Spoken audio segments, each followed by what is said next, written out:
Man, this season has been nothing short of spectacular. Tell me, how do you top perfection? Yes! 300 for the Hall of Famer! Outclass a role of pure dominance. His 15th career tour title. Outshine the Afro-fish himself. There it is. It seems there's only one thing to do. Raise the stakes, baby. Oh, yeah! Get on that strike train, kid! See, there's titles, and then there's major championships.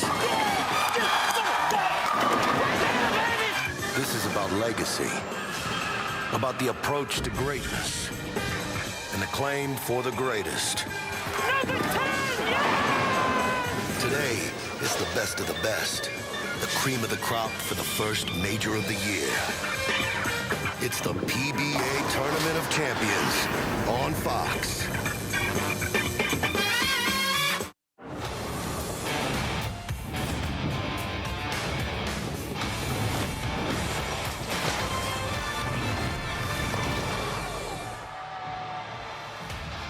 Welcome to AMF Riviera Lanes outside Akron, Ohio. It is bowling's equivalent of Augusta, Fenway Park, and Lambeau Field. We are here for the signature event on the PBA Tour, the Tournament of Champions. And history is going to speak fondly of today's field.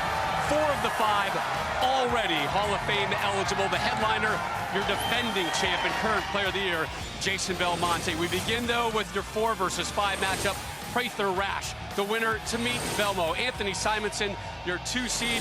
Bill O'Neill just needs 1 win to earn a major. And just to spice up our first major of the season, a $1 million bonus, courtesy of the PBA and Fox Sports, is out there. Should we see a 300 game in our title match, something we experienced just 3 weeks ago. Thrills you're with us today. Rob Stone, the Hall of Famer. Randy Peterson Welcome here with back. you. Yeah, it's we good to be missed back. you. I missed you too, my friend.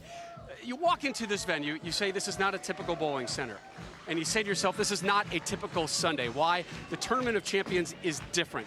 Only champions are invited to compete in this tournament. You combine that, Randy, with the challenging conditions that are laid out in front of these bowlers. It's got a way of weeding out the weak and bringing the best to the top. Absolutely.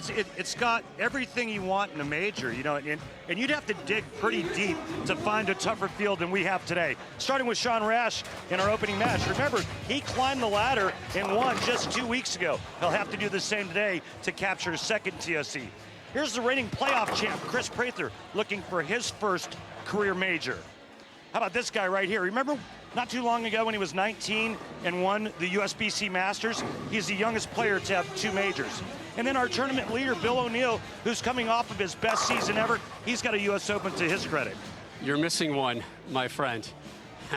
The headliner today, without a doubt, Jason Belmonte, as he goes for his unprecedented 4th TOC title in 6 years, my friend. Yeah, I mean, he's been pretty incredible in majors. The all-time winningest player in major championship history. Remember, he made the cut to the top 24 match play by 1 pin.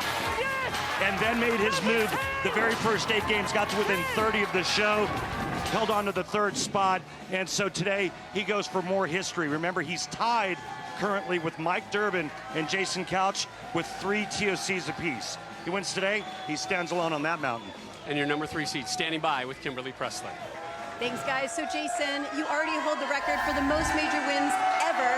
Why is it so important for you to continue raising that bar? I think it's just that internal drive. You know, I've never been complacent in my career. I've never been happy to just do what I have done. I've always wanted to get better. I've always wanted to win more. So even though I have 11, 12 sounds better than 11. And hopefully today I can put together a few really good games, get some strikes for the bushfire relief as well, and come home with a trophy would be lovely. Well, it's all about building a legacy. Good luck to you today. Peace. Rob, Randy. And we will see Jason in a moment, but first, it's match number 1, 4 versus 5. Prather, Rash. Let's meet our 2 competitors. The number 5 seed has 15 PBA Tour titles. From Montgomery, Illinois, Sean Rash.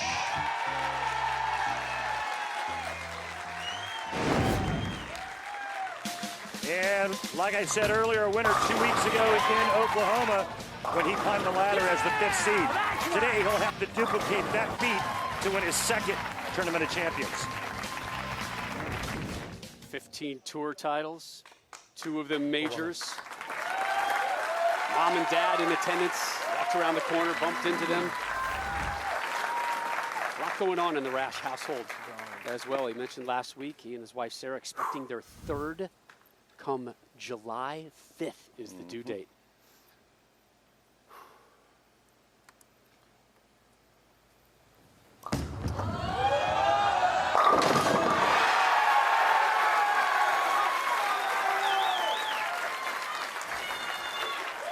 See that exhale, see the face. There's a lot behind that shot. Here's your number 4 seed.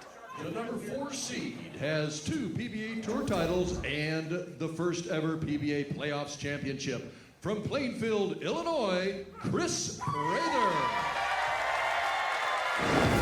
Well, his nickname is the Shark.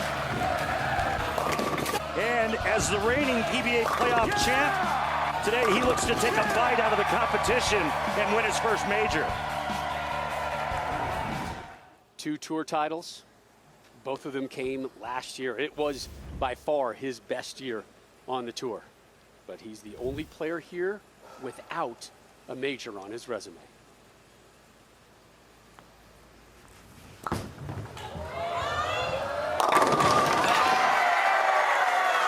Nothing but strikes so far. Raiders will take a look at today's oil pattern. Yeah, and already the players are showing you there's 2 ways to play this tough 40-foot Don Johnson oil pattern. You can go straight like Sean Rash is doing, taking his hand out of it and kind of rolling up the back, or you can move in and throw it to the right. Anything that you decide to do on this brutal, toughest pattern of the year, you better be good at repeating shots. And also this event, the most games bowled in one tournament, but this pattern extremely flat from side to side.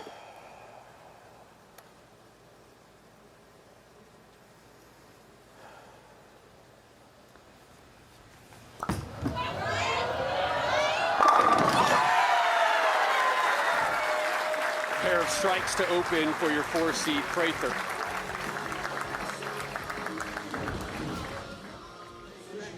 Beautiful stroke here by Kris Prather. He's got one of the best physical games. In fact, a lot of folks feel that he may be the best player on tour that uses his thumb. Rash on the right. Nothing but strikes.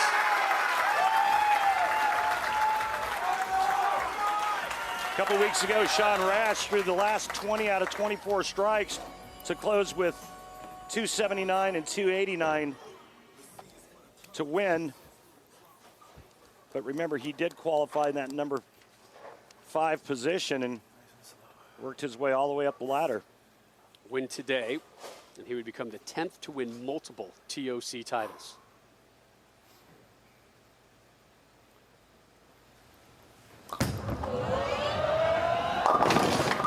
And a major test here in the 3rd. I expect that. That's supposed to lay there. Yeah, he got it inside about a half a board according to Strike Track, and you heard Sean say that was supposed to lay there, meaning it was supposed to hold its line. And Sean may have gotten a little bit too much of that one at the bottom of the swing. Only 1% of the time is that one cleaned up, and you see why. So an open frame in the 3rd. It's only been made once on television. That's by the great Walter A. Williams Jr. Who is here? He is here today. He bowled the event.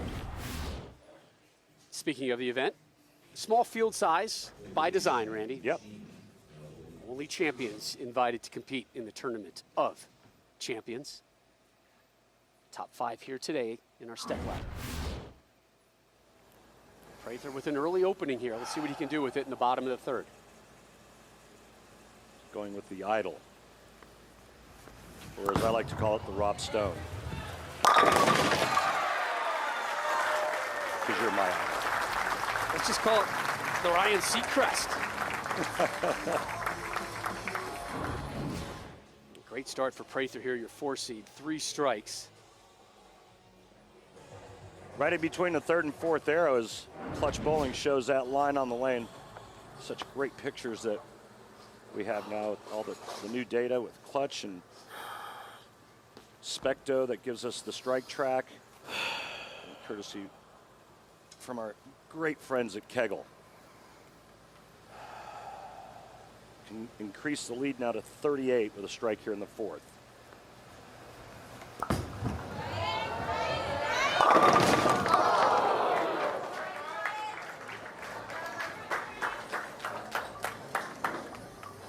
Well, that ball went just a pinch high, Rob, right before it got to the head pin, but the shape of the motion of the bowling ball is such that the ball actually stopped hooking. It kind of rolled out, and that's why he didn't leave the big four like Sean Rash.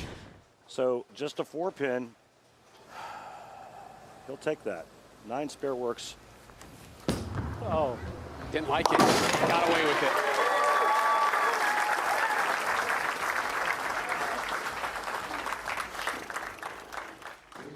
Sold out crowd here. Always nice to be back at AMF Riviera Lanes here in Fairlawn.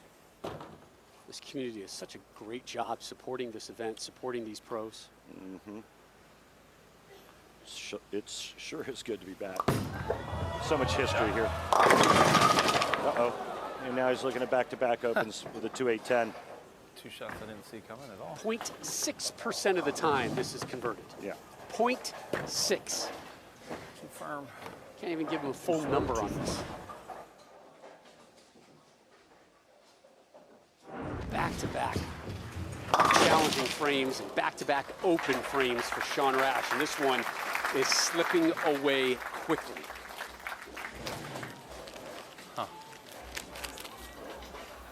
Well, you know, it's tough when you go high on one lane, you come back to the other lane and you go light, and it sometimes is an overcompensation on the player's part. But, you know, if Sean truly believes that those last 2 shots were good, it'd be tough to figure out what to do next.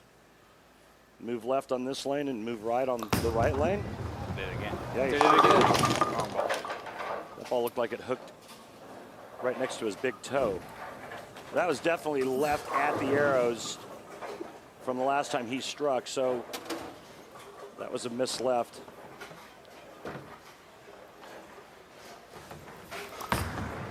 Strike, strike, spare, spare. Got a strike, strike, open, open. Now a spare here in the 5th.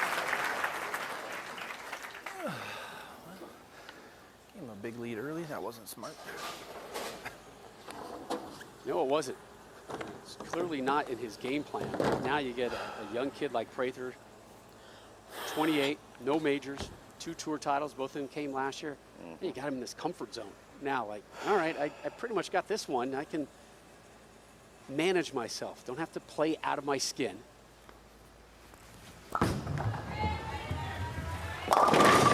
Now he's got some trouble.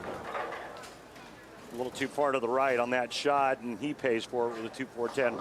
And I talked about it when we put the oil pattern graphic up, how hard this 40-foot Don Johnson oil pattern is. And, you know, they made it look pretty nice with the first 4 shots that were thrown, all strikes. And now you're really getting a taste of what can happen when you're not careful on this pattern. 2-4-10, 19% of the time it is picked up. Saw something he didn't like. I might have heard a cell phone go off. That's an alarm on somebody's cell phone.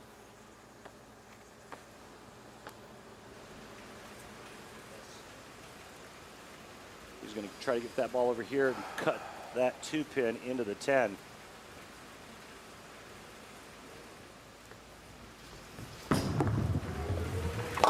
Open frame.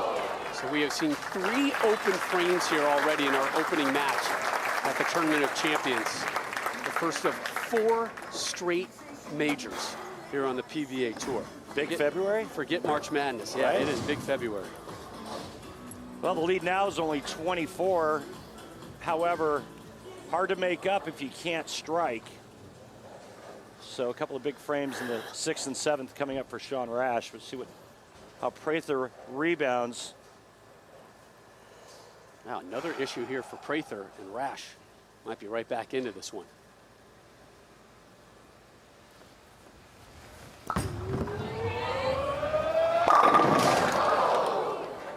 It's a good shot. we talked to him yesterday, and he said, you know, I'm learning how to use urethane, and I used it quite a bit this week, and then when it didn't look good, I changed to reactive resin. I asked him, I said, how big a move did you make when you went from urethane to reactive resin on this pattern? He said, oh, about 40 boards. Wow. 40. Yeah, keep in mind there's only 39 on the lane. Enough said, right? My goodness. Well, we knew the conditions would be challenging. They have not disappointed. So we're going to wrap up match number 1 next. Plus, a legend leads the TOC. Randy, get out the Kleenex.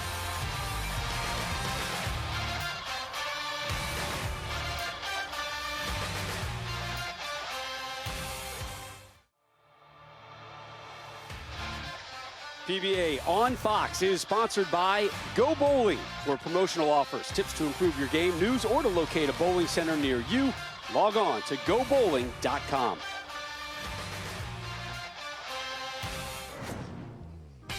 All right, time now for our Flow Bowling Tournament highlights. Randy, Jason Belmonte, 24th at the start of match play, had a strong finish to push him up to 3rd. Yeah, he barely made match play by just 1 pin.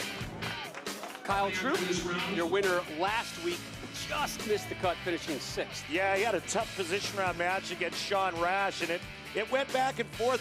Sean whipped a 10-pin early, needed to make the 2-4-5 to make it. He did. He's your 5th seed. And then one of the legends, Carmen Salvino. They held him back. He bowled the 10th frame to himself in his 30th and final Tournament of Champions. What a great scene. Everybody there at a standstill to watch and listen to the legend. He's an amazing guy. I mean, I've known Carmen a lot of years. I won a doubles tournament with him. One of our true great ambassadors. And there's a live look at bowling's greatest showman, 17 PBA Tour titles. His first tournament, the inaugural one for the PBA, the 1959 Empire State Open. Carmen, you deserve every one of those applause. He's like the Arnold Palmer of bowling. We just got to get him a drink. Yeah, we got to get a drink named after him. 32nd time, the AMF Riviera Lanes hosting the TOC. Always one of our favorite places to be back to. Sean Rash trying to get back into this one, down 24 as he closes out the 6th frame. He started with a pair of strikes, then went open frame, 8 spare. Here he is on the right in the 6th. Are you kidding me? I mean, that close, Randall, to a 7-10. Yeah, he had a little messenger come over and take the 10 out, but that was a ball change for Sean, and obviously he talked with his tour rep, Steve Jacobs, and they decided that it was time to make a change and get out of that ball that he started with. Well, I mean, that was a little bit better than what I saw the first, after the first double that he threw. Remember, he went big 4, and then he followed it up with a 2-8-10 split, so back-to-back splits, but at least that one hit the pocket. So I think this shot here will be very telling as to whether or not he's in the right ball now. He needs to get back on the strike train ASAP if he's to have any chance of moving on to meet your 3 seed, Jason Belmonte, who's waiting in the wings.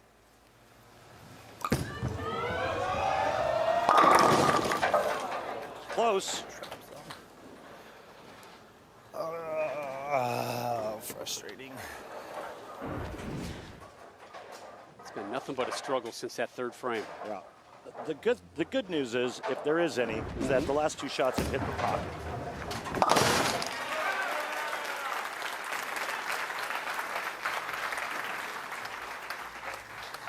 Shot, break. 3 straight spares. Need help. Winner to take on Jason Belmonte in our 2nd match. Kris Prather getting closer and closer to closing this one out. He's got a 26-pin lead here as we close out the 7th.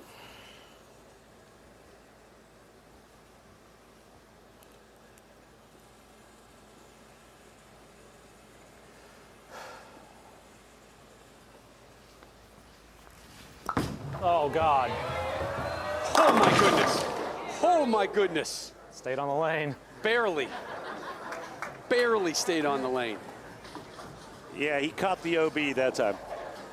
It's like hitting a sheet of ice going right, and He's right. Yeah, at least it stayed on the lane. That is a fortunate break for him.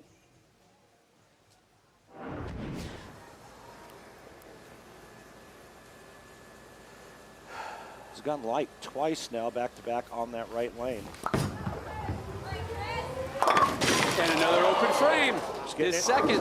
Yeah, it's getting interesting now, isn't it? Sure is. 12-pin match.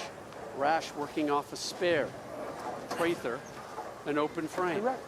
And a re-rack. Let's take a look at some of the other finishers this week at the TOC. Kyle Troop, last week's winner, coming in at 6th. EJ. Big Stu. Beef Stew. Dom. Mitch Hoope. There's your buddy in 12th. Tom Doherty. Yeah. Tom's like, hey, Rob, you ducking me? I said, I'm not ducking you. Just show up on a TV show, and I'll be there for you, kid. Tommy Jones, who bowled 300 in our opening event of the season. AJ Johnson from last week. Christian Azcona, he bowled a 300 game. We had 3 players that bowled 300 this week. You know who else had 300? Tell me. Jason Belmonte. Yeah.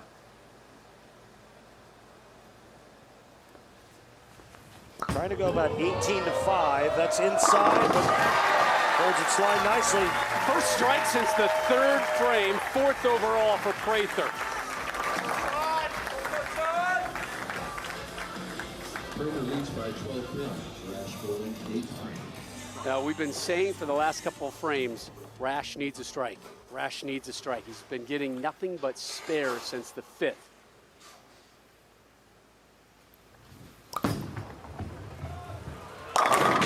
Messenger misses the 10. Really good ball change, Sean.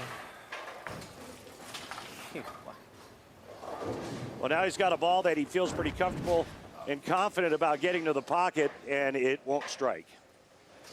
Pin got deflected and knocked it in front of the 10. Last 3 shots all in the pocket, no strikes. I made that one. He's in trouble. His max score now, if he strikes out, is 198. Prather can still shoot 221. Averages to make the cut and the final 5 please. down from last year. Yes, so we knew Yeah. things were tougher this year. We knew things would be extra intense tonight. And you know what? We've been spoiled. Let's admit it. Yeah, I mean, we've been spoiled through the first 3 weeks of televised bowling on the Yeah. PBA Tour. The numbers have been outrageous. The first 3 weeks, the winning score average was 293. Right. A 300, a 289, and a 290. Yeah. Now, who knows? We still may see that later tonight. And the losing scores were 230, 230, 269. Sorry, Chris Barnes, but I had to throw your 269 in there. Are you? Yeah! Do your job, Messenger!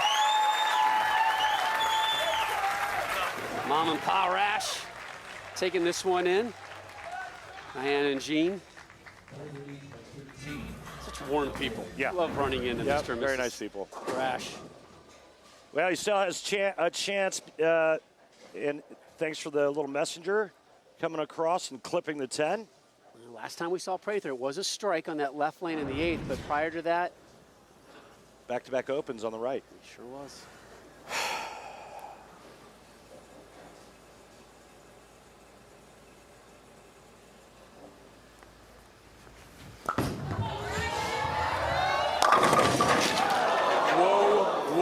Whoa. Well, I'll tell you what, he really liked that shot off of his hand, even though the red line shows a little bit inside of target, but he pays for it, not just the 4-pin, but the 9 with it. 19.6% of the time, the 4-9 is picked up. This is not easy, Randy. He's going to cut the 4-pin right over here into the 9.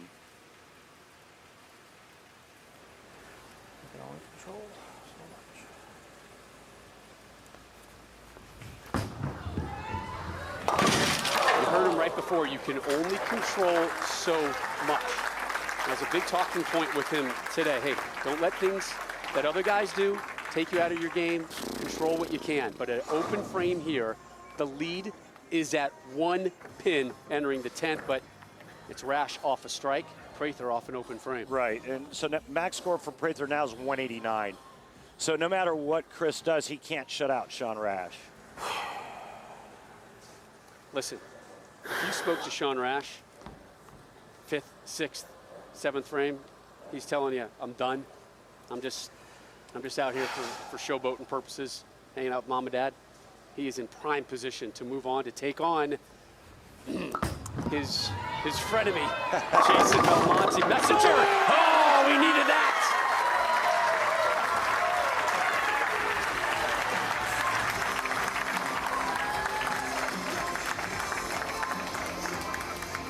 If Kris Prather spares after that messenger there, Sean Rash would have to strike first ball in the 10th to advance.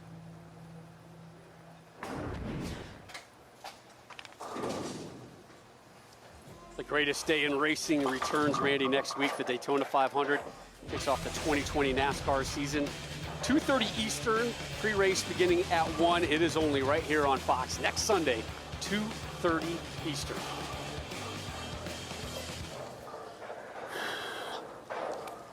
You like NASCAR? How about Indy racing? You like bowling tournaments that come down to the 10th frame? That I'll take. That oh!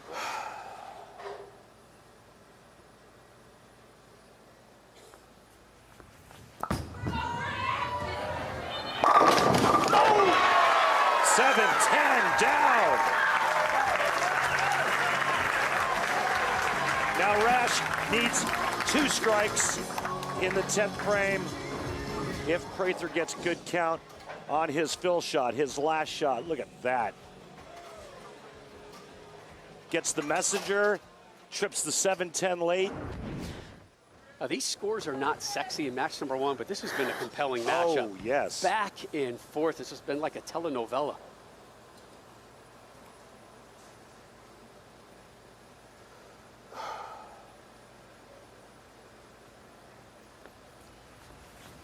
Interesting, changes balls.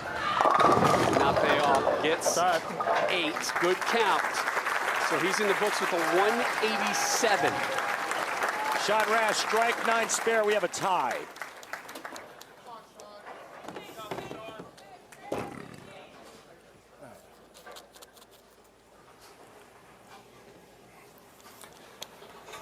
Two strikes to win. His last 4 shots have all been in the pocket. He went 7-pin, 4-pin, 10-pin, and then a little messenger there in the 9th frame. Has to have this strike or he's done. Hi, Randy. Sure, he blames me and it was you. Randy's loud. Regroup. Slow down.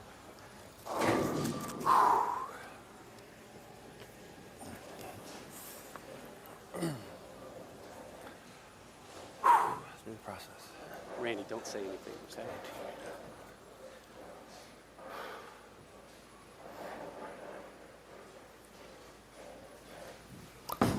Must have it.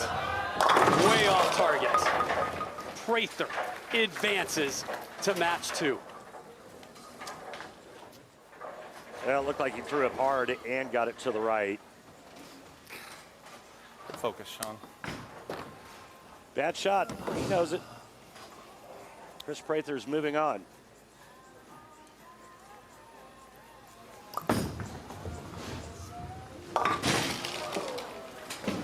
So Prather with a 187, able to move on. The step ladder has been updated.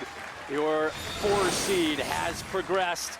Up next, reigning player of the year, reigning TOC champ, Jason Belmonte, Anthony Simonsen, Bill O'Neill, waiting to see who they will face here at the TOC. When we return, we're going to celebrate the 10th anniversary of an iconic moment in bowling and in women's sports history.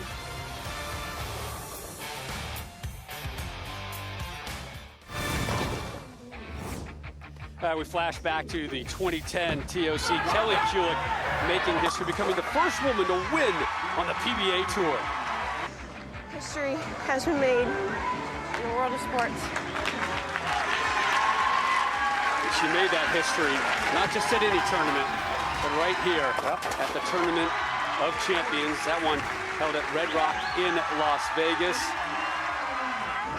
Apropos that we are revisiting that moment. Thursday was National Girls and Women in Sports Day. You and I were both there, and I still kind of get goosebumps thinking about what Kelly achieved that day. Pretty incredible. It was a great comeback win against Chris Barnes, who's one of the greatest ever, a Hall of Famer. And, you know, she was the first woman to ever enter the Tournament of Champions, and then she went on to win. Speaking of strong women, you, me, everybody in the PBA community, we want to send out well wishes. Sherry Troop, Kyle's mom, she's in quite a battle right now, but we are cheering hard for you. And your baby boy did pretty good last week at the Jonesboro Open.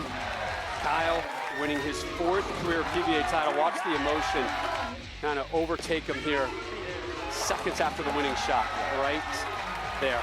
Yeah, that's thinking of Sherry. Yep. A 28-year-old from North Carolina picking it out and picking himself another winner on the PBA Tours. We take a look at our updated PBA playoff points list. This is coming into today, and yeah, Sean Rash just lost match number 1, but he's looking awfully good to kind of lock up early a top 8 spot, Randy, which would give him a bye in the PBA playoffs. Yep. All 5 of our players today are in the top 10. EJ Tackett sitting there at number 12. My friend Tom Doherty at number 14. Come on, Tom, keep it going, kid. DJ Archer on the north side of the yellow cut line. Well, match number 2 at the 55th edition of the TOC takes the lanes next. Prather versus defending champ Jason Belmonte.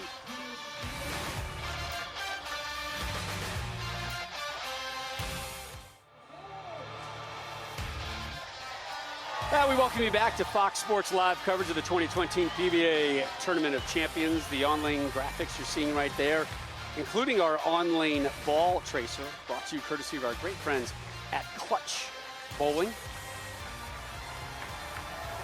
One match down. Here's your next one, 3 versus 4.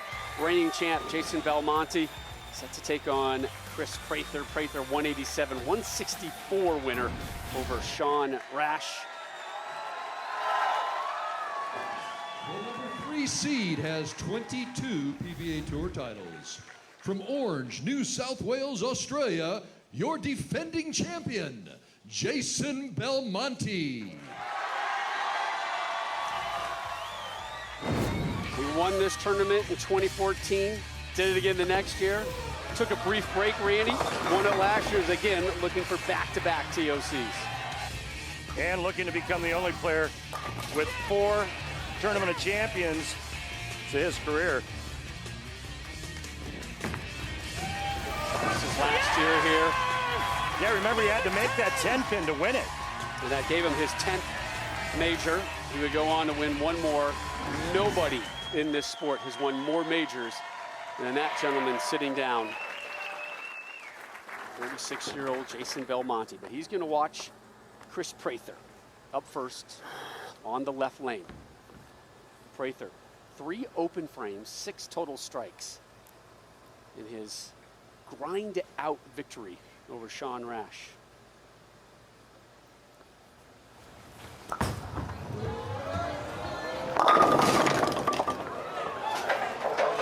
yeah!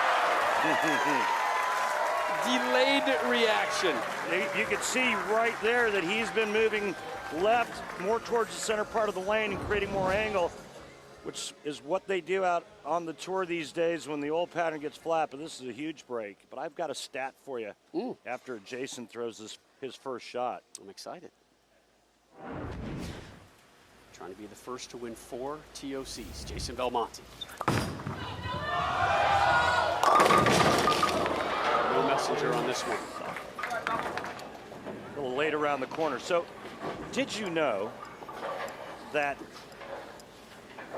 Chris Prather has never lost to that man on television? Crazy, right? I guess that does surprise me, but it doesn't when you consider Chris Prather and his winning percentage on television. Belmo picks that one up. So with the win in the last match, Chris Prather is now 14-5 on television, a 73.7% win percentage. I think that's second all time behind Jim Pensek. I do believe. It's definitely second all time. And now there's a minimum amount of shows required. I got a did you know for this guy, Jason Belmonte. Okay, let's hear it. You ready? Yeah. This week was his 50th major that he bowled in. He has finished in the top 5, half of them. Incredible. Oh, that's a joke. Look at that hang a wicked left fast. You can see just how deep Jason is. I mean, he's almost in the 6th arrow, but just nowhere near far enough to the right. There's nowhere near enough oil to hold that ball on line. He's got to project it farther to the right. But how many times have you seen the world's #1 miss the head pin left? And this is no easy conversion attempt that he's staring at. Another bounce and chop it. Yep. Spare open frame for the world's best. And again, Kris Prather's opponent giving him an opening early.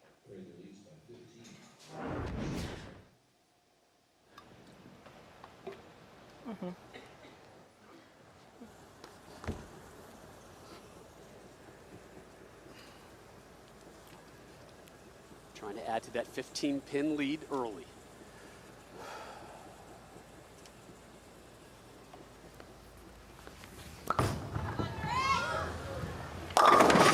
Back-to-back jacks for the Shark. Back-to-back trip 4s for the Shark.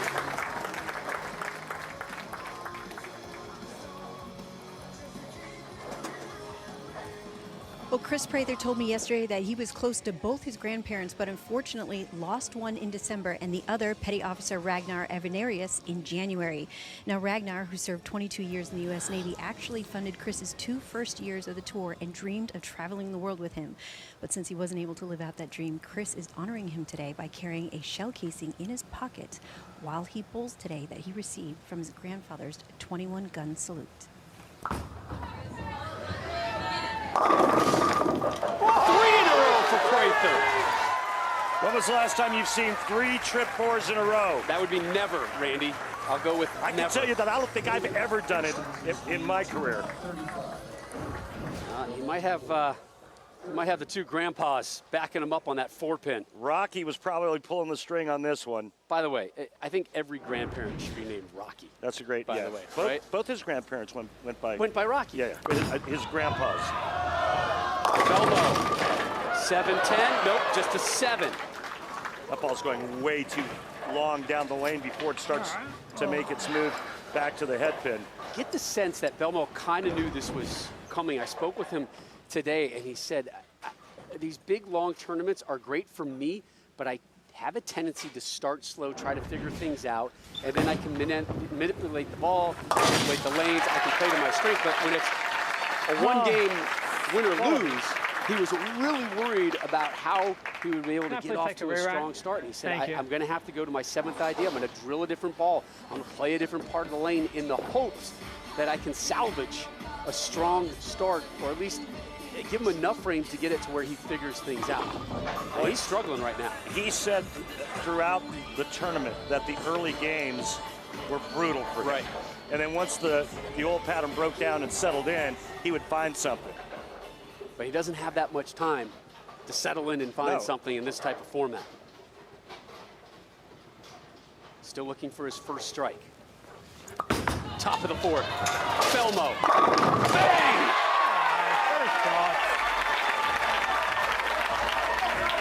Well, even though the lead is 35 for Prather, we saw in the last match what can happen, right? And how quick things can turn around. It's so easy to throw an opening to your opponent on this tough 40-foot Don Johnson oil pattern. And strong starts have really been the hallmark of Kris Prather today, at least. Remember, he started with the opening 3 in match number 1. Same case here in match number 2. Looking to start this one off with a ham bone.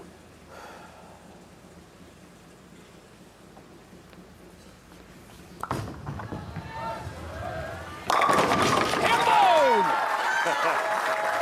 God, I've waited how long to hear that? Oh, We got the graphics to back it up, too.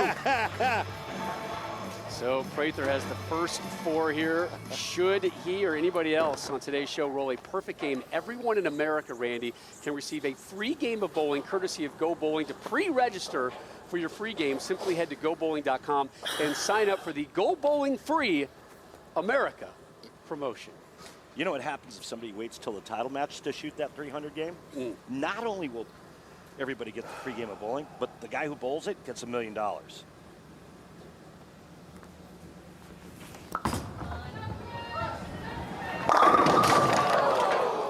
Not be perfection here in match number 2 for Prather, but pretty darn close so far. Good shot. How about a 44-pin lead? We're not even done through 5 frames against the world's best.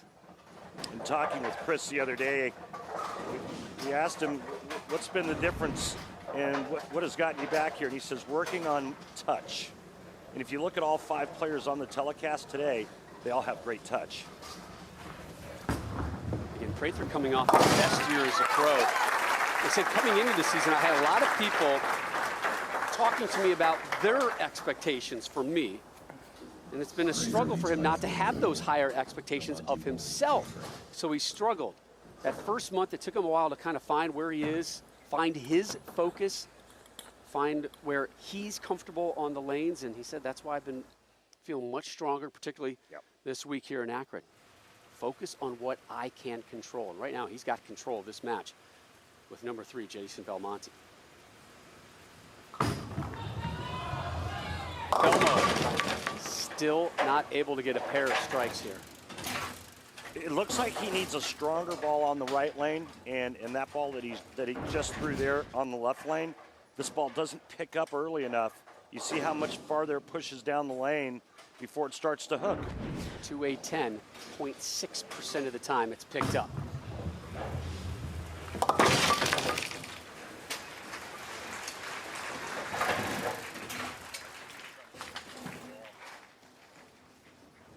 Big trouble now. Prather's got a good look. His ball reaction's predictable. Belmonte's is not. Down 56. I mean, when's the last time we said this about Jason Belmonte? Down 56 pins. Yeah, I mean, halfway through. At least last week, you know, it was the pocket 710 that was kind of his undoing. He's got no idea what to do. He's got a strike, but it was Brooklyn. Yeah, he needs something to smile about. Well, the conclusion of match number 2 of this season's first major. Kris Prather in control, but when we return, we're going to go in the pocket with Belmo when we return.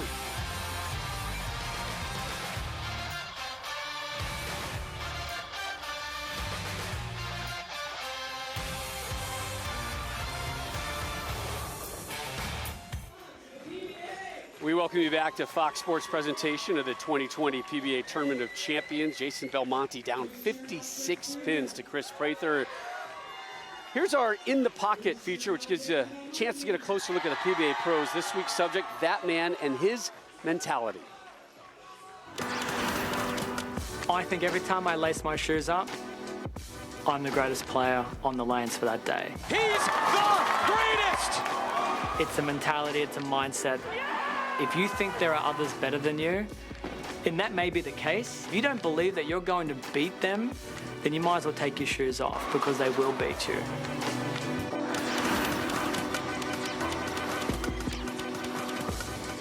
And Belmo has been a handful in majors 4 times. He's won the Masters, trying to win this event for the 4th time.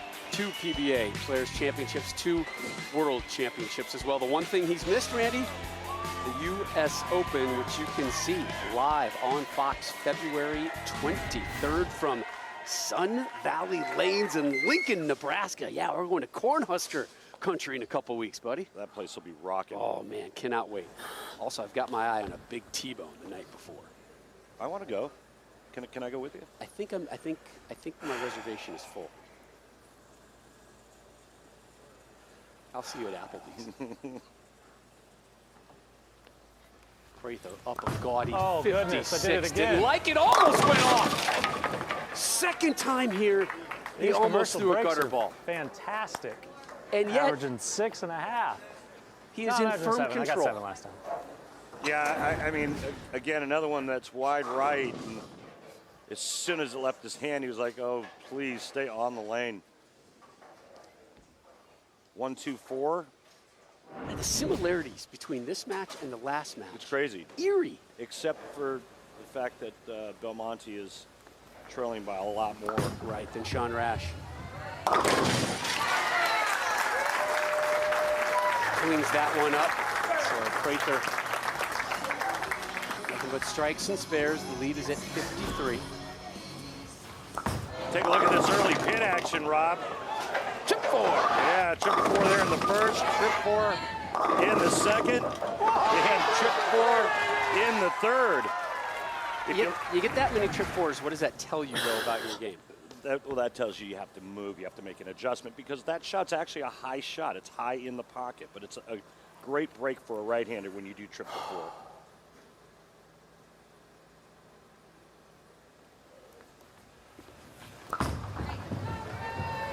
Strike number 5. Totally like that one.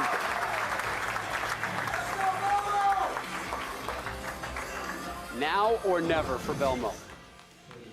Again, I spoke about how our players on today's telecast have such great touch, great feel, and you can see it in that game right there. Just beautiful what he can do at the bottom of the swing with his release. Right at target. He's expecting that ball to come off of that spot down lane, that spot right there. He's expecting it to hook from there, and there's no way that's going to happen. I almost feel like we're watching an imposter. I mean, right now he's got to be feeling like he's slowly being poisoned. Sean Rash can certainly empathize. He had his struggles as well. Sean had a chance to win. 100%. I mean, he needs a double into 10th, and he's bowling this guy. And then probably... But his struggles were real as well. Yeah, but both players in match number 1 had their struggles, right? Not so much Prather here. Right. It's been clean. I think we saw a ball change here for Belmo. And why not? Yep. Oh, Jason. He is going. He is lost. It's almost over, guys. He's out of sorts, that's for sure. This is strange. This is unaccustomed territory for the fans, for the viewers, for Jason, for you, me. Well, I think it says a lot about how even the greatest in the world has days like this where no matter what he does, it doesn't work. Now, I had those days more frequent than Jason, but it happens to the best, right? 1, 2, 4, 8, cleaned up.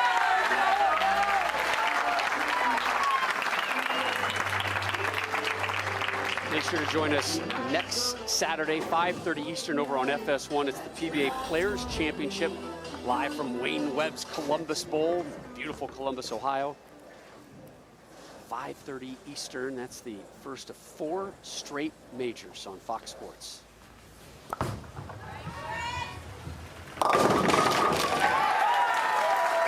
He's going to bowl Simonsen in our next match. But, you know, you and I have called a lot of action over the years. When was the last time you remembered Belmonte being down 77? Never.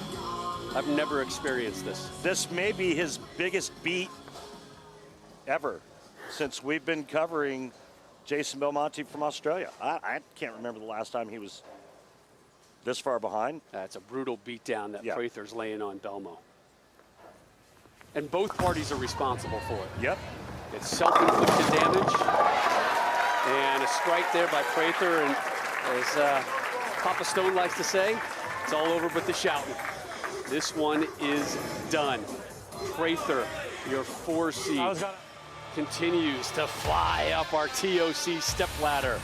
Sean Rash, done. Jason Belmonte, done. Anthony Simonsen next.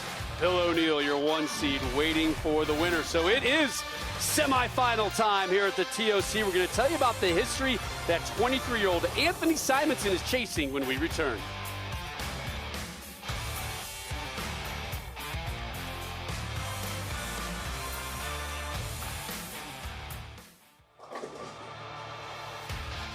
We are back here in Fairlawn, Ohio for the 2020 PBA TOC.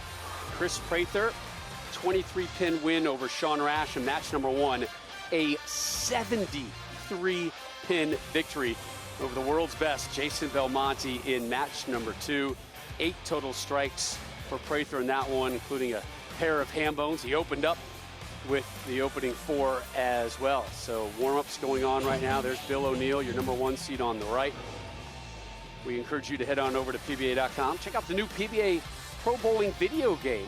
It features the top pros, real equipment, authentic oil patterns, more than 100 tournaments, also online play. It's now available for the Nintendo Switch, PS4, Xbox One, and also for your PC. Doesn't that also include, like, real professional announcing on it? Does it? Yeah. So how about Kris Prather, 187, follows it up with a 252. And if you're Anthony Simonsen, there's Anthony warming up right now, and you just saw what happened to Sean Rash with a 164 and then Jason Belmonte with a 179. Yeah. What's going through your brain at this point? Well, he watched exactly where the other 2 players played. He's definitely not going to try that. He's got a lot of tricks, like every player on today's telecast, and I wouldn't be surprised if he goes with urethane and tries to go straighter. But keep something in mind. That last game, Kris Prather bowled a nice 250, but he also had 4 trip 4s in that game. At some point, that trip 4 wagon is going to hit a pothole. Yeah, at some point, the trip 4 well will dry up. Pitch black. Pitch black. He's going with the urethane.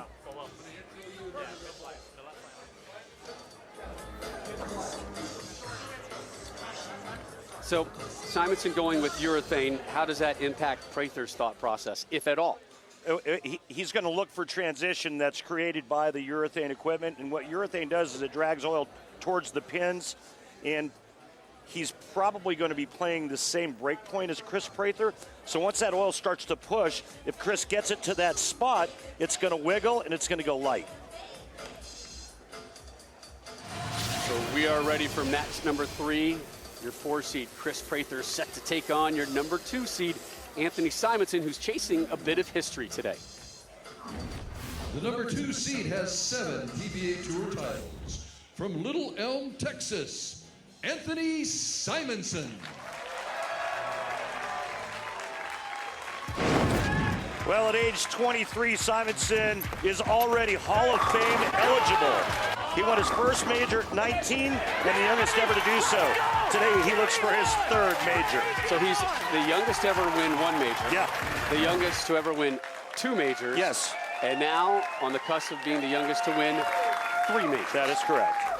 Such an unassuming, quiet guy. I saw him in the paddock maybe an hour and a half ago. Literally looked like he just woke up from a nap. Yeah. Hair is sticking up, eyes are sleepy.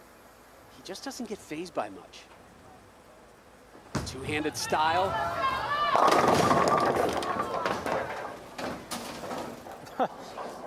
Yeah, he just ran into the ball return with his knee. Yeah, he's definitely a unique young man, and it's just, you're right, it seems like nothing bothers him, you know? It's like, just kind of runs off his back and it's over. It's just a kind of a cool, calm kid. All right, let's check out the ball return, see if it's okay. Wait for it, and okay. Just a little hip check. Yeah. Like something Munson did. As in Roy Munson? Mm-hmm. Love the Kingpin reference. I was watching it last night. No, you weren't. I was. You were spectacular. Thank you.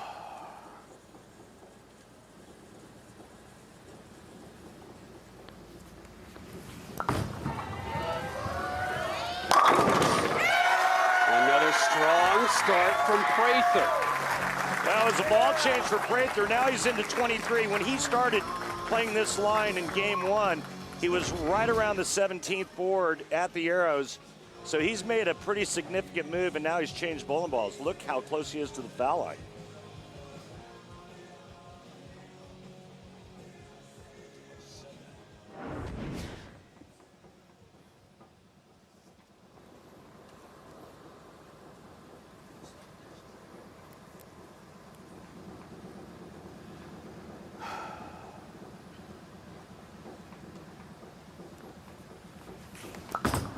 Same ball in the left lane.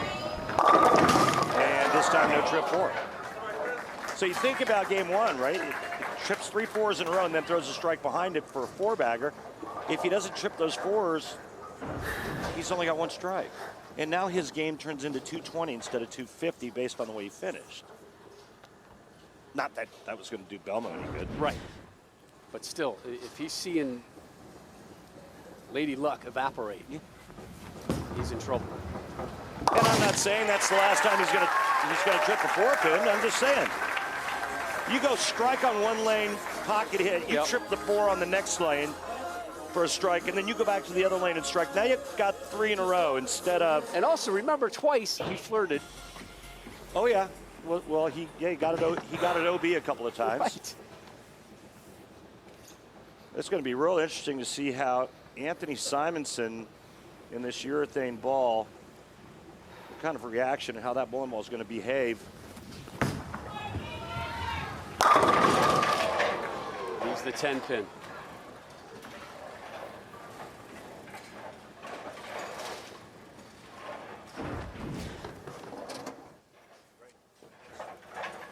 I want you to look to see just how low Anthony Simonsen's head gets to the ground right here and how much upper body lean he's got. And then look at him come up on those toes, on his front toes when he hits the foul line. Pretty good flexibility. You know, you talk to Bill O'Neill. Bill O'Neill's working on exactly the opposite of having less spine tilt. Anthony Simonsen is... How low can you go? Full tilt. There it is, his pitch black that he's using, and he's going really, really straight. Last shot hit the pocket, had little or no movement in the back part of the lane and left that ringing 10. He's familiar with big paydays here on the tour. We'll have that interesting story here in a second. There we go. Oh, he just blew up that rack. Destroyed it. He is bringing the heat. Watch how straight this is. I mean, that's just like straight up 8, and the ball just kind of lays right there. And straighter's greater. Yeah, especially when they're hard. You know, the straighter you can go when they're hard, better it is.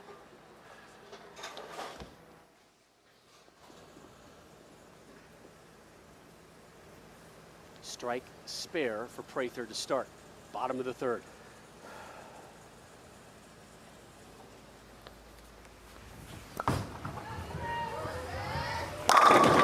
Nice. Boy, did that look nice from the release. Yeah. Plus, Kris has been really beneficial to us throughout the night because he's telling us in advance how his shots are going. Yeah. Numerous times we've heard him tonight. Oh no, watch out, heads up. Yeah. And he's all the way against the ball return now, but watch the location at the arrows. That looked like about 24 board at the arrows. Again, using 2 different bowling balls, using a real strong ball on the right lane, which is what I talked about with Belmonte. I thought he was using a ball that was too weak on that lane.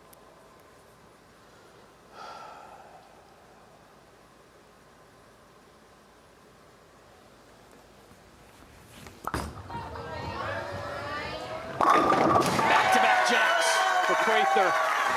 This already matches his best finish at a major. Back in 2018, he finished 3rd at the U.S. Open. He will finish no worse than 3rd here at the TOC. It's a handful. Stroking. He's in full stroke right now. And then getting back to this bowling ball right here that Anthony Simonsen is using. Remember, I talked about how that urethane cover stock will drag oil down the lane. That might end up helping Kris Prather more than it hurts him, because if it drags oil down the lane, it may create a little bit of mistake area or hold to the left. Pitch black blows up the rack.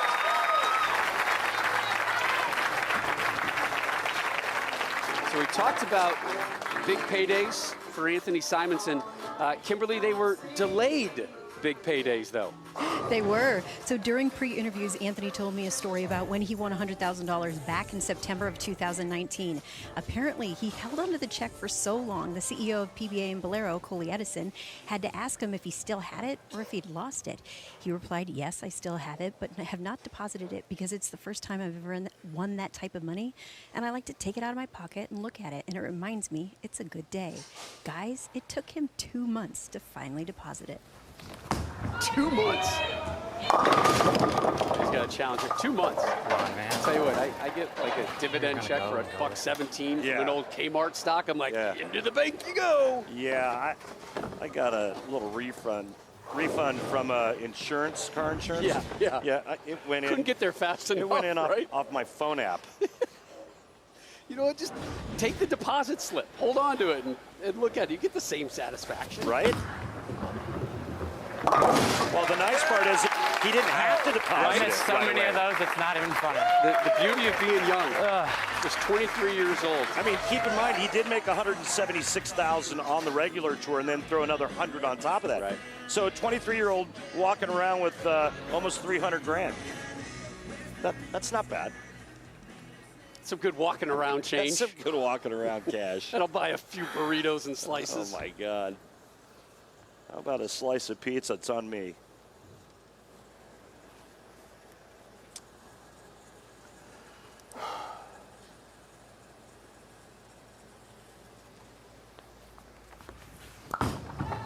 Prather up 3. And he'll add to that.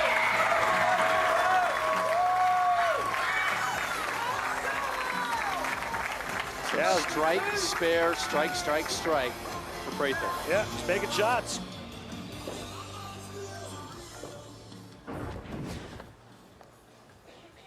And that hand.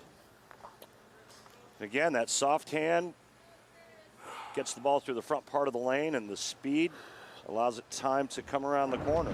Were you a soft hand guy? No, I grabbed every shot. 2020 Team USA member Kris Prather. Native of Plainfield, Illinois. 6th year on the tour. Looking for his first major, and he's getting all the breaks. Hey, Rob, you know what that was? 4-bagger. And a trip 4. Thought you were going to say something else. All right, we're going to wrap up Simonsen and Prather when Fox Sports coverage of the 2020 TOC returns.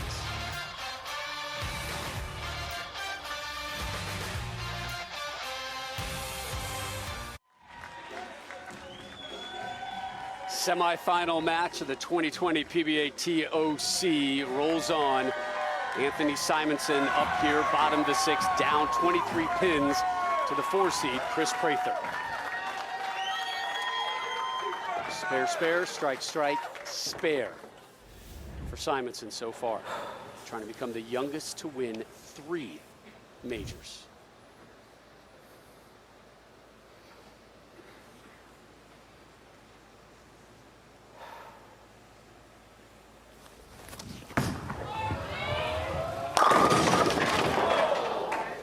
I forgot, it's not Kris, it's Anthony. Referring to the trip 4 that he did not get. 20 miles an hour. Oh, over 20 miles an hour. That's bringing the heat, and he has to just to keep that urethane ball on line. But it's not looking that great thus far. Takes care of that, so at least he remains clean. All right, so Prather is the blue ball on the left and Simonsen red ball on the right. You can see just how different, not only the lines and location, but the speed as well.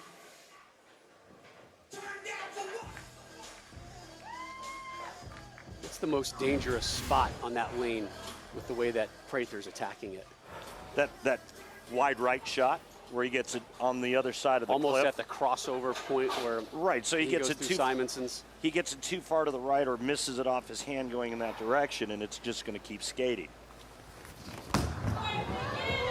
Simon bringing the high heat. Well, there's a lot at stake in this match because the winner guarantees himself $50,000. $100,000 for first, 50 for second. Winner of this match gets in the title match. And remember that title match, $1 million on the line as well. If we have a perfect game, something we had just 3 weeks ago. Yeah, and remember when Tommy Jones did it, it didn't look like something that was even possible because remember the match before that, him and Barnes didn't bowl 200. Bill O'Neill, your #1 seed, waiting in the wings, see who's going to face for the TOC title.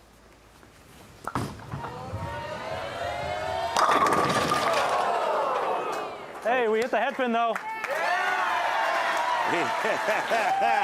Hit the head pin out of the commercial break.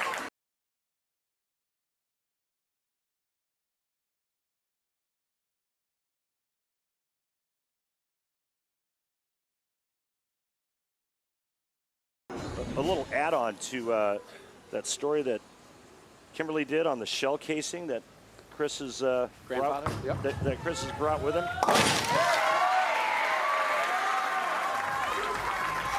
Randy, let's get to that in just 1 second. I want to remind you, week 2 of the XFL kicks off this Saturday here on Fox.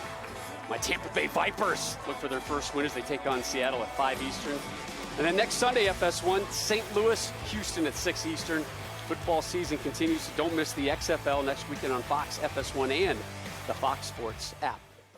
So Grandpa Rocky, and that's his mom Susan's father who recently passed.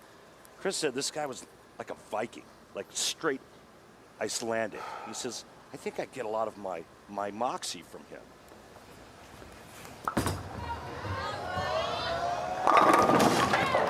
Not bad. Not every time, apparently. Needed a little more Viking moxie on that one. He's had his share of trip fours today, not that time, but he's still moving along nicely in managing his game. 4-pin in the second, that ringing 10 in the 7th, another 4-pin here in the 8th. Nails that one into the pit. 22-pin lead. Well, it's going to get interesting now because Simonsen's max score is 246. Max score for Prather, 248. 3 strikes in this match for Simonsen, but only 1 on the right lane that he's stepping up onto right now.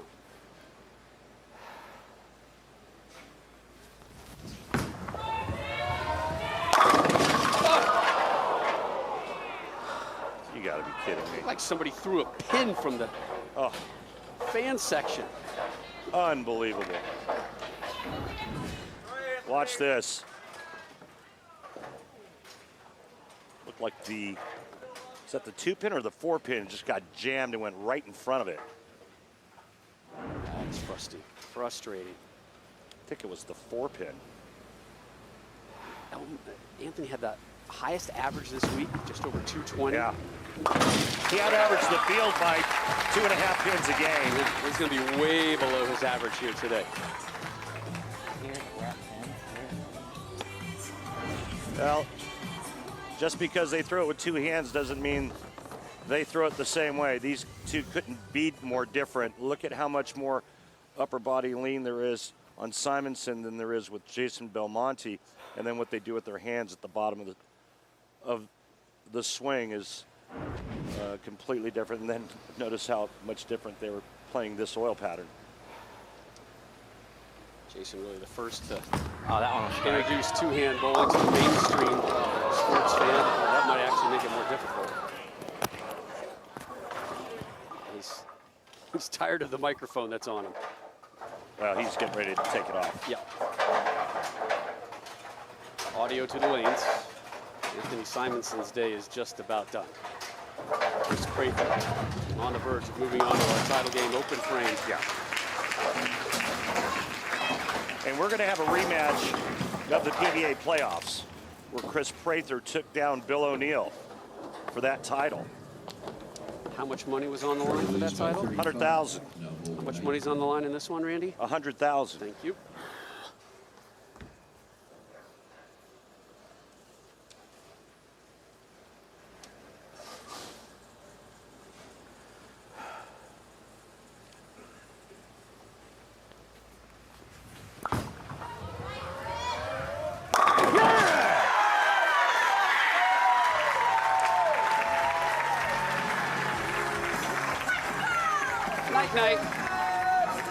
solid. You go back-to-back 240, 250 on this oil pattern, and that's rolling your ball. I mean, and he's done a beautiful job of that this game. Last game, yeah, he got a couple breaks, but just the trip fours, it's not like he threw it all over the building, except when we came out of commercial. Right. He's focused on what he could control.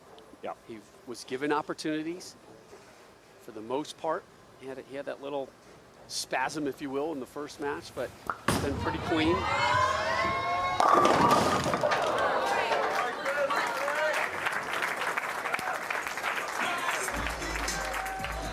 So Prather moves on to our title match.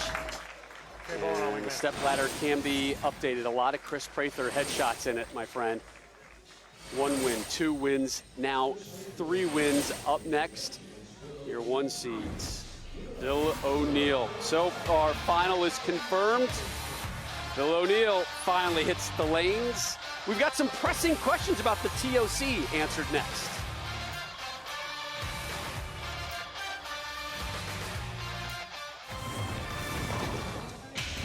Welcome back to the PBA on Fox. Let's flash back to the 1970 TOC. Don Johnson's 299 here, voted the most memorable moment in PBA history. Boy, was it ever. Watch this. 50 years ago. Yeah.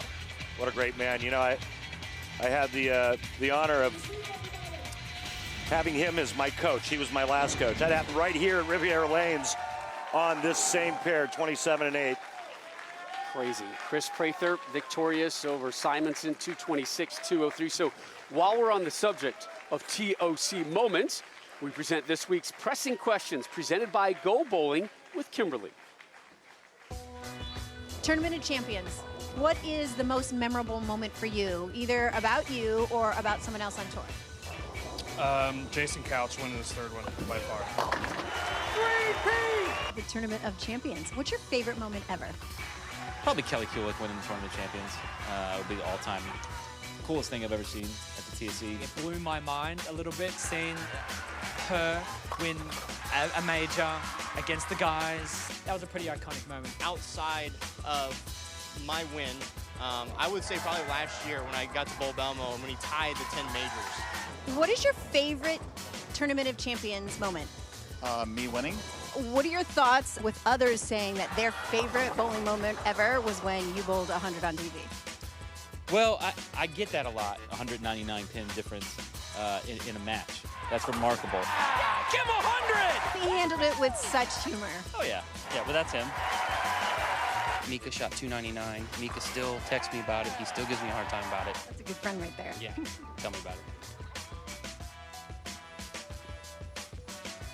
Tom 100 Doherty, one of my favorite moments, for sure. What magical moment will the TOC serve up next? A potential $1 million payday could be cashed in next. The uninterrupted title match of the season's first major is next.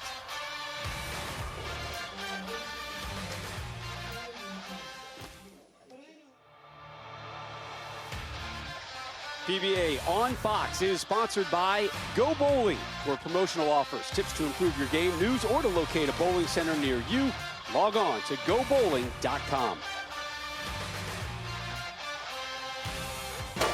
Here we are, down to the final 2. They've outdueled and outrolled every bowler in their way. And you know they didn't come this far for second place. There's history at stake.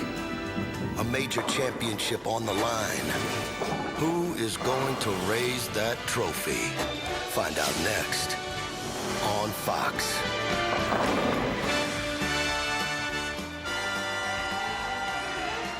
It'll be either Bill O'Neill or Kris Prather raising that hardware. Rob Stone, the Hall of Famer Randy Peterson, Kimberly Pressler back here live with you inside AMF Riviera Lanes in Fairlawn, Ohio. Time for our title match, Prather and O'Neill. The number 1 seed has 11 PBA Tour titles from Langhorne, Pennsylvania, Bill O'Neill.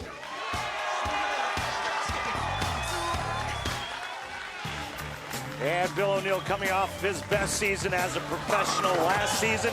This future Hall of Famer is in the most enviable position to win his second major.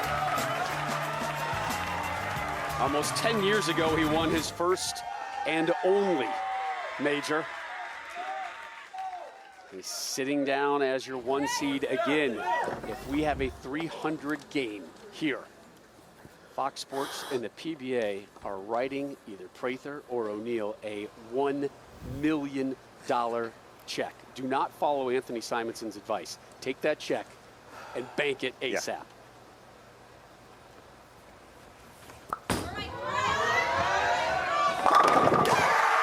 All right, so you're saying there's still a chance for Prather? 100%. Okay. And again, he starts with a strike. You know, he's got the blueprint. He's climbed the ladder. He's bowled every game on television today. He's followed the transition, and he knows exactly what the lanes are giving him. Bill O'Neill, he's coming in fresh. Best TOC finish for O'Neill, 6th place. He's done it twice. He will eclipse that today. Oh boy, are you killing me? Billy O. Now, going about 20 boards straighter, if you will, through the front part of the lane, and right through the nose, leaving the big 4.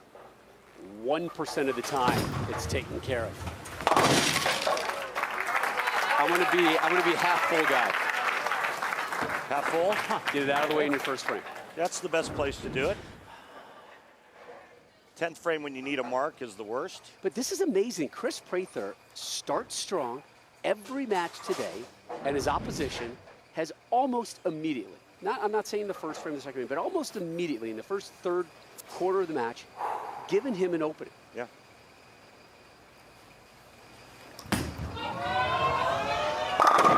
Bounce back ball from Billy O. A beautiful shot coming off of the open. The next shot on the right lane for Bill O'Neill is going to tell us a lot. 100%. Billy O, one of our favorites. Dad made the 7-hour drive. Yeah.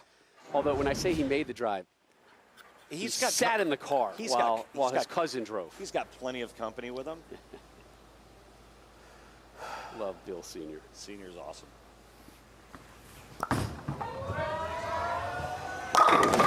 Prather does not get the 10-pin.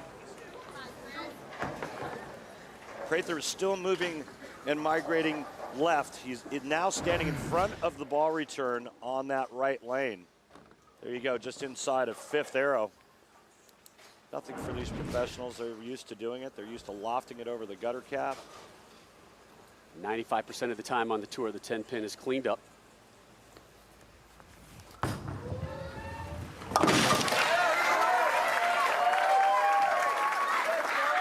Prather, one of the few that doesn't change to a spare ball, like a plastic or urethane spare ball. He just flattens his wrist and hand and throws it nice and straight and hard at his spares.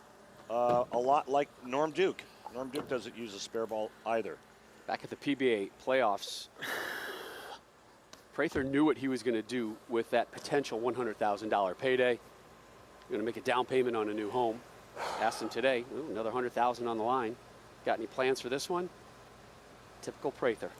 Pay off that truck, invest the rest. Well, that one got back from Cleveland. You can see the red line and where he got that one back from. And that's touch, speed, and rotation. And that's the only reason this one got back from that spot where it shouldn't have. You can tell by his reaction he got away with one. Bill O'Neill did not get away with one on the right lane in the first frame, and he's back there.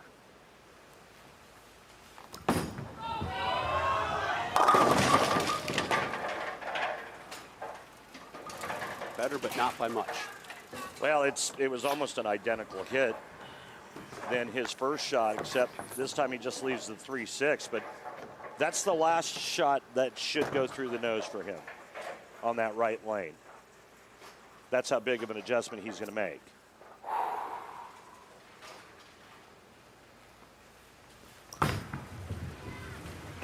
takes care of the 3-6, so open frame strike spare for O'Neal.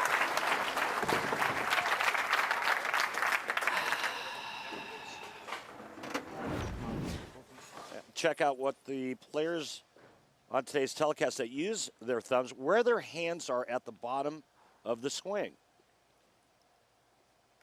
Right behind the ball, right behind the ball. A lot of amateurs think you got to rotate around the side to get it to curve. You don't.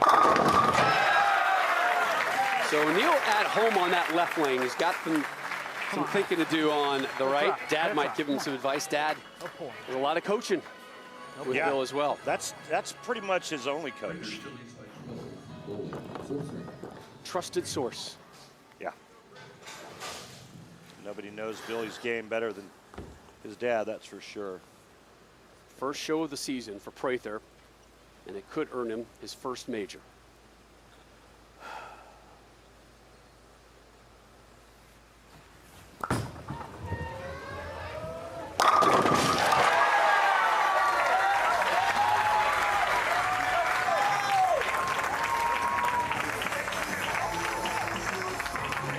Big move. He modifies his approach to make up for the fact that he can't take full steps in his first two. So it's basically a modified three-step approach for Kris Prather on that right lane.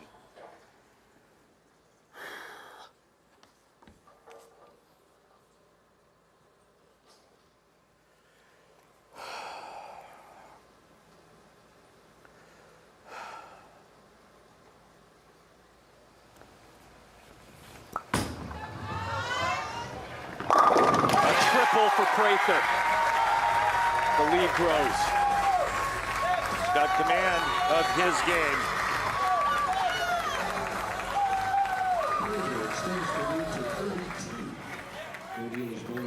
It's really interesting. Prather saying, you know, worry about me. But what he's been able to do in every match is force his competitor to worry. Yeah, I mean, to say, I've got to do some things. I've got to change. I've got to step up. When was the last time he trailed in any game? You have to go back to the Rash. There you go. Yeah, remember, I told you he was going to make the move. He wasn't going to go through the nose again. But if you go back, I think you have to go back as far as the first match of the day was Sean Rash. And, yeah, no. He didn't trail. He's led all day. He has. A brief moment. No. He has never trailed. Yep. Wire-to-wire lead so far for Prather.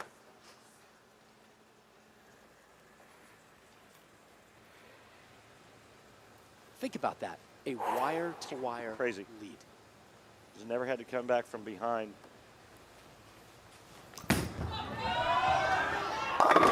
Oh, how's that go high? Oh. He liked it. Wow. Still a 4-7. At least the 610's not with it.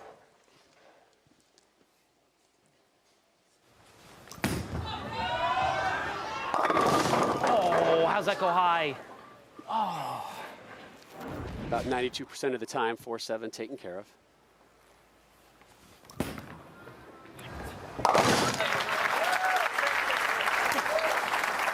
So after that open frame for O'Neal, strike spare, strike, spare. But he sits down 24. Prather up to close out the sixth. If Prather continues to execute, I don't see how he can lose. Agreed.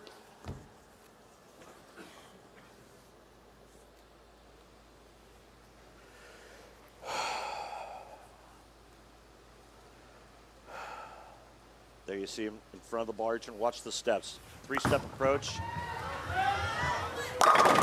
it into the lane, just beautiful. Wow.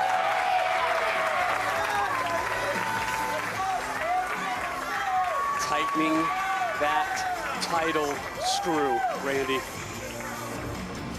There you go. This is how you play the deep inside line on the right lane when the ball returns in the way.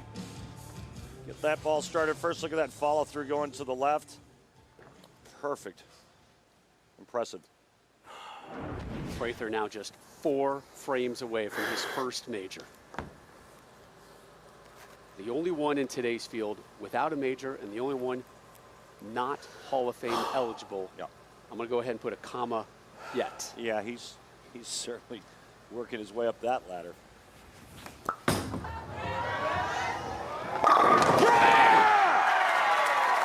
Relentless. Boy, he knew how important that one was. 5 in a row as we take a look and thank Rich Granis, the GM here at AMF Riviera Lanes. Does such a good job with the hires here. The personnel he has behind the scenes have just been fantastic today and all week. And you can see the reaction from Prather. Pretty mild-mannered Clark Kent type cat. But he's got that big S on his chest right now. Billy O'Neill in a world of hurt, down 44. Needed it and got it in the 7th.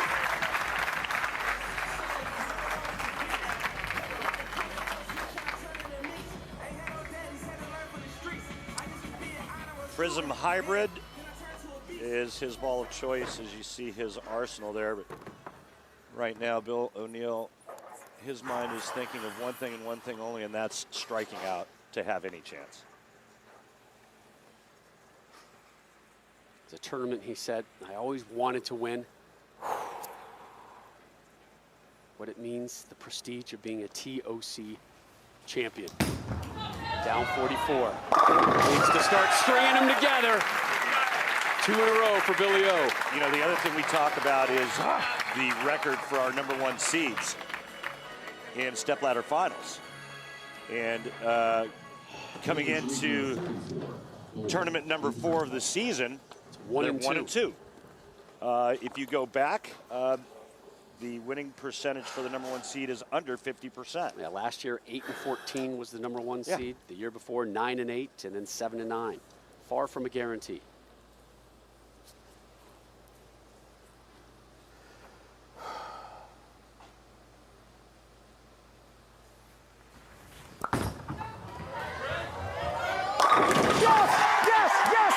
Crack open that 6-pack, Prather.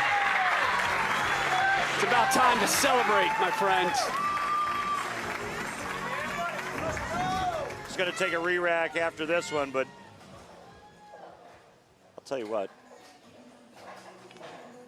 Pretty impressive performance. And I go back a couple weeks ago to Sean Rash and what he did as he climbed the ladder and shooting 279, 289 back-to-back games for Sean Rash, and how impressive he looked and how well he managed his game.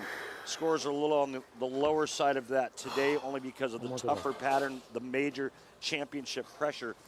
Kris Prather has done a pretty nice job of managing himself today.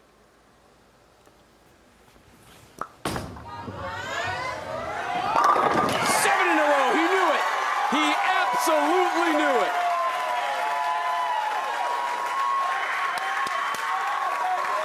Somebody's about to have some spare change. Another big payday just minutes away for Prather. Well, if he doesn't leave the 10-pin in the second frame, we could be having a real talking about payday. Perfection. Remember, we talked about title matches and the scores. You mentioned Tommy Jones in week 1, 300. Week 2, it was Sean Rash, 289. And then last week, Kyle Church, 290. Yeah, and Kris Prather has a chance to shoot 280. I just don't remember. I can't recall that ever happening, or the last time that happened on tour. Prather is going to win his first major and another $100,000. I'll tell you this, my friend, he's made a lot of money in the last 6 months. Gonna be some people knocking on his door. His mailbox is gonna be full with, hey, what do you think about donating to our charity? You know what charity he should donate to? Rob and Randy's dinner fund tonight. It's a great idea. O'Neill continues to roll out in the 10th. Yeah, the story was almost written, Randy, in that first frame. It was an open frame for Bill O'Neill. Yeah. And he could never get out of that hole. Fast tracking things right now. O'Neill steps up, finishes, waves, Prather. The smile is about to erupt. Another strike. They're announcing over his shots. It doesn't matter. Kris Prather, you waited for this one, kid. That trophy is yours in just seconds.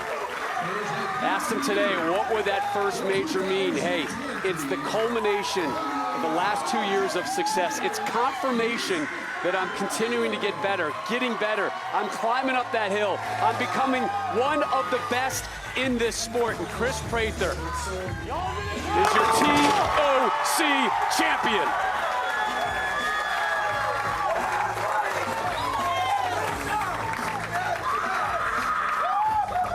One more for 280. Boy, did he make a mockery of this oil pattern when 4 of the greatest on the planet could manage no more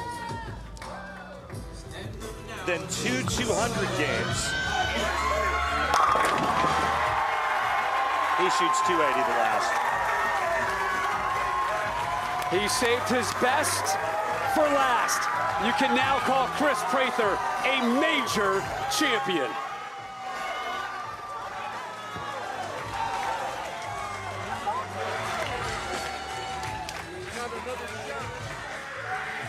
Carmen Salvino with the trophy presentation, please. Thank you, sir. Thank you for everything you started. Kris, you took down 4 Titans to take your first major win. I know for sure that you have visualized this at some point in your life. How does it measure up that you actually did it? It's going to be the 3rd greatest moment of my life, behind getting married and having my first kid. It's truly a dream come true. I'm just sad that my wife wasn't here to experience it with me, but I know she's supporting me at home, and she's probably crying her eyes out right now. And I know for sure, Ragnar, your grandfather is smiling down at you right now. Congratulations on winning your first ever major title. Prather now 17-5 on television. He's won over 77% of the time under the big lights. Tour title number 3, major number 1 for Prather. We'll see you next week just south of us in Columbus, Ohio for another major, the PBA Players Championship, coming your way live from Wayne Webb's Columbus Bowl. He led wire to wire at the first major of the season. Kris Prather finally can put major winner on his resume, commanding victories over 4 tremendous competitors, but in the end, it's Prather standing alone atop the PBA mountain. Kris Prather wins the TOC.